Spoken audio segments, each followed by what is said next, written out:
সবার আগে আমাকে এটা বলুন যে বিশ্বকাপের গ্রুপগুলো কিভাবে তৈরি করা হয়। লটারির মাধ্যমে। তাহলে ইন্ডিয়া আর পাকিস্তান প্রতিবার একই গ্রুপে কিভাবে পড়ে? লটারির মাধ্যমেই পড়ে। ভাই এটা কি করে সম্ভব? লটারি যদি হয় তাহলে প্রতিবার লটারির রেজাল্ট একই রকম কি করে হয়?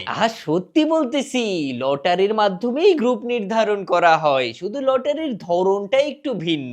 যেমন প্রথমেই আমরা ইন্ডিয়া এবং পাকিস্তানকে একই গ্রুপে রেখে সাথে আরো 2-3টা দুধভাত দল দিয়ে দিই। তারপর আমরা লটারি করি যে এই দলগুলো এখন কোন গ্রুপে পড়বে, গ্রুপ বি নাকি গ্রুপ এ। হ্যাঁ, এই আপনাদের লটারি, কিন্তু এমন করার কারণটা কি? Business, everything is business bro. India versus Pakistan ম্যাচে আমাদের যেই পরিমাণ বিজনেস হয়, বাদবাকি পুরো টুর্নামেন্টেও আমাদের ওই পরিমাণ বিজনেস হয় না। তো টুর্নামেন্টের নাম বিশ্বকাপ না রেখে ইন্ডিয়া পাকিস্তান কাপ রেখে দিলেই তো পারেন। সেটা নিয়েও চিন্তা ভাবনা চলছে।